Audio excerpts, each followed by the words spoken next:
Remember last time when I said that the comic was starting down the path to becoming a bit more serious? Yeah, this cover just goes out of its way to completely shatter any sort of praise I could heap upon that particular development. It's certainly not a bad cover, and another great example of just how much more detailed the art is becoming in more recent issues, even if Sally's proportions are a bit weird in this shot. Add to it, it's a cover that's actually directly related to what's going on in the issue. What's more, we get this awesome exchange from Sonic and Tails. "Where does an 800-ton robo-ape sleep, Sonic?" "Wherever I tell him to, Tails."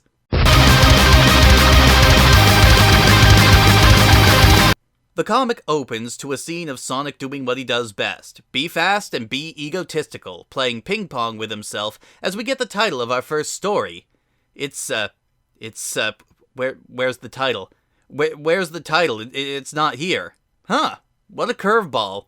Sonic's friends are less than impressed with his antics, hogging the recreational facilities by playing with himself, as he absently wonders aloud where Robotnik is, as he's been pretty quiet as of late. And of course, that's our cue to cut over to everyone's favorite villain as he's flying towards a tropical island for some unknown reason.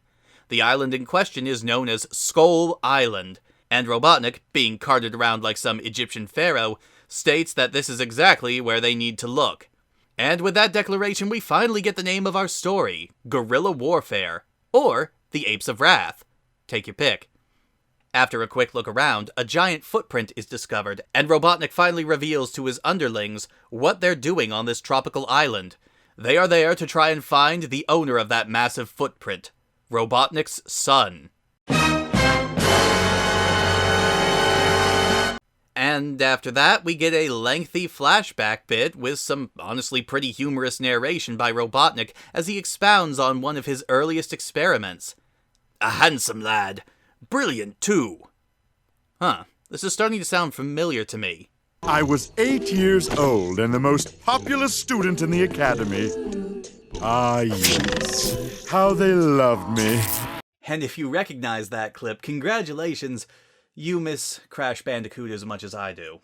Anyways, to cut down on what is a rather lengthy backstory, Robotnik went all Frankenstein in his younger days, creating a giant robotic ape that escaped his lab and then disappeared, leaving behind a massive set of landmarks due to his rampage, and Robotnik was apparently looking for him for a good long while after his escape.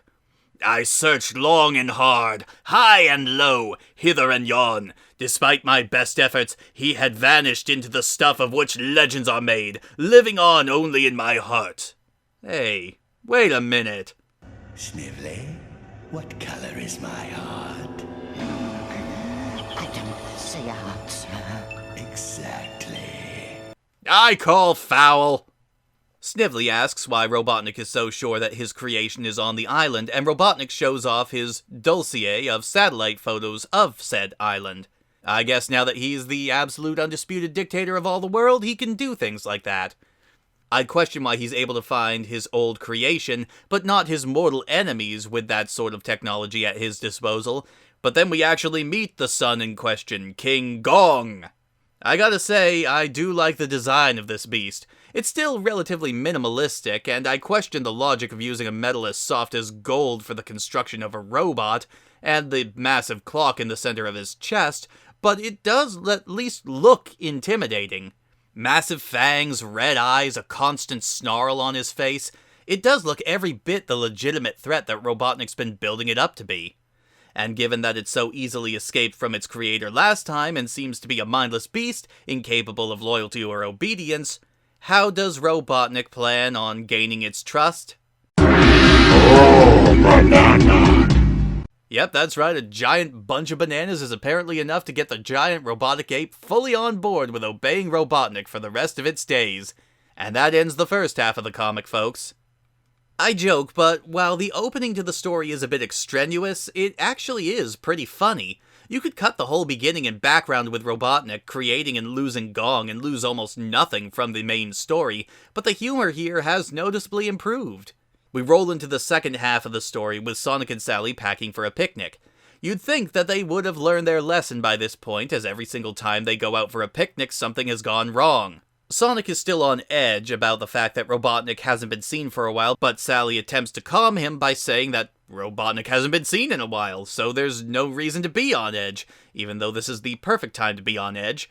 And much like the initial scene of the story, we immediately cut back to Robotnik as he's unloading his son inside a factory that apparently packages just bananas. After the comic makes a Pavlov joke, Robotnik shows his new docile ape a picture of Sonic. "Go boy, sick 'em, make daddy proud!" And then the beast goes right through his wall in pursuit of Sonic. Wait, I apologize. That's for when the Kool-Aid Man busts into someone's house. The audio should sound a bit like this. Perfect! And with barely a transition, we cut right to the Freedom Fighters' picnic, where the ground is already starting to shake. Why, it's so bad it's making Antoine look like that. Forget the giant golden monkey, that's the true terror of this comic right here. And speak of the monkey himself, we see him parting the trees, zeroing in on Sonic for his next meal. However, Sally decides to demonstrate some more of that wonderful leadership ability she's shown up to this point in the comic, and decides it would be a good idea to walk straight up and kick the beast in his toe, trying to tell him off. But of course, this is a King Kong parody, so once the ape sees her, it starts making this face. You know you're either getting a retelling of King Kong straight up, or you're about to see a comic version of the Bigfoot porno, The Geek. Someday I'm gonna get that filthy animal. While Sonic tries to get Sally away from the beast, it just flicks our hero a good distance away. And then Sonic flew off into the air and eventually landed in Sonic 3D Blast. What a horrible way to go. No, of course that doesn't happen. We haven't gotten far enough into the comic for that adaptation yet. Instead, Sonic lands, but immediately turns around and dashes back, and despite the short time that had no doubt taken place since he'd been flicked away, King Kong has already managed to make off with Sally. Why didn't you stop that armored ape? What are you, the cuckoo? Did you not see the size of him? Gotta say, I'm on Antoine's side on this instance, Sonic.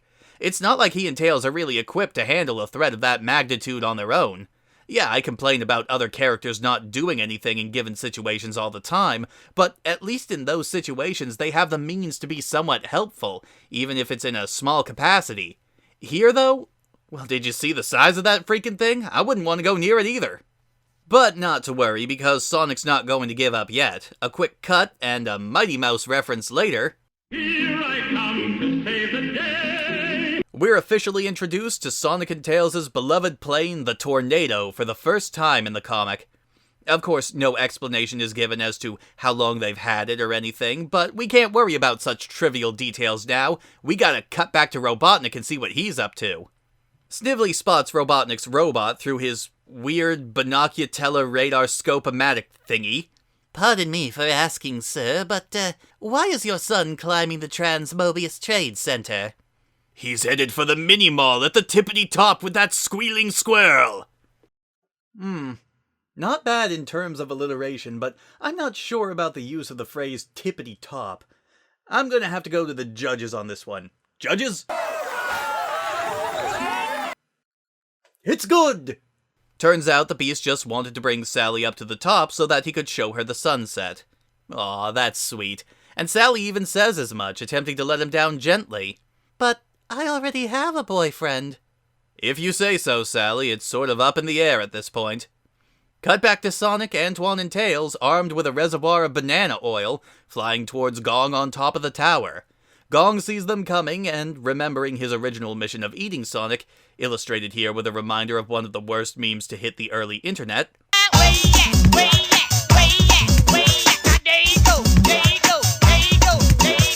The battle begins, with Sonic attempting to dive bomb the beast, but bouncing right off his shiny metal finish. After being caught by the plane, Tails flies off and grabs Sally out of Gong's hand while he's distracted, and then Sonic pulls out his hose and blasts the building top with oil, causing Gong to fall down toward the street below. While we don't get to see the actual impact, I'm pretty sure this panel says it all. It should be said that this is a rather effective panel, as it's more effective to let the reader imagine what happened based on how a character reacts to something. But for those who are curious, we do get to see a small bit of the aftermath in the little panel here with Robotnik. King Kong, he was made of lead, lost his grip, and broke his head. My boy, he could have been a contender. And we end on Sonic and Sally embracing while Sally makes this face. Whew, that was actually a pretty long story. It's slapstick from beginning to end, and the first half of the story could have easily been rewritten to just Robotnik making the robot in a page or two, rather than the long backstory we were given. But I do love it all the same. The humor is actually pretty top-notch throughout, and while the beginning isn't strictly necessary, I do think it adds more than it detracts in this instance. What could have gone would be the constant cuts between the different parties involved, as each of them could have easily been changed to just following one party for a while before cutting back to the other party, rather than cutting to one for a panel or two, and then jumping back to the actual meat of the story. But we're not quite done yet, as we do still have a backup story to take a look at, but rather than being a Sonic-focused story, we have Princess Sally in First Star I See Tonight. We open with Sally pulling petals off of a flower in the old love me not spiel that we all did when we were younger. She ends up landing on loves me not, which is obviously not what she wanted to hear. In the quiet of the night, she decides to start reminiscing on her younger days, when things were a whole lot simpler. And it is here where we get something actually akin to world building and backstory, as Sally thinks back to her childhood and how her world was turned on its head in an instant as Robotnik took over, seemingly overnight, as well as her father vanishing at the same time. The memories actually start to bring her to tears. Oh my god, guys, I don't know if I can handle this. We're seeing actual genuine emotion in this comic. But it is a fleeting sensation as a sudden loud impact rocks her out of her memories. Once again, she demonstrates her lack of survival instincts as she immediately takes off to go investigate the impact on her own. Luckily for her, the other freedom fighters all heard the sound as well, and they all meet up near the impact crater. A quick investigation reveals some sort of little metal orb that, despite apparently falling through the atmosphere, is cold to the touch. So naturally, Sally picks it up. There's that lack of survival instincts I mentioned earlier. They wonder what it could be, and then the issue ends, and wait, that's the end? But comic, you haven't concluded the story! How am I supposed to know what happens if— oh, it's going to be concluded next issue. Okay, I'm good now. Though, this is worth noting as the first time the comic has actually decompressed its story a little bit, and allowed a story to continue beyond the pages of a single issue. Sure, it's just for a backup story, but it's a pretty darn good backup story. We get some world building, some actual emotion, and a mystery to keep the readers coming back for the next issue. It's also a plus that, comparatively, the art in this backup story is a whole lot better than the art in the first story, which could get kinda— oh my god, what's wrong with your face? Yeah, you get the picture. So I'm jonesing for the conclusion to that story, so I'll see you all in issue 18, where we see just what is up with that shiny thing. I'll see you all then.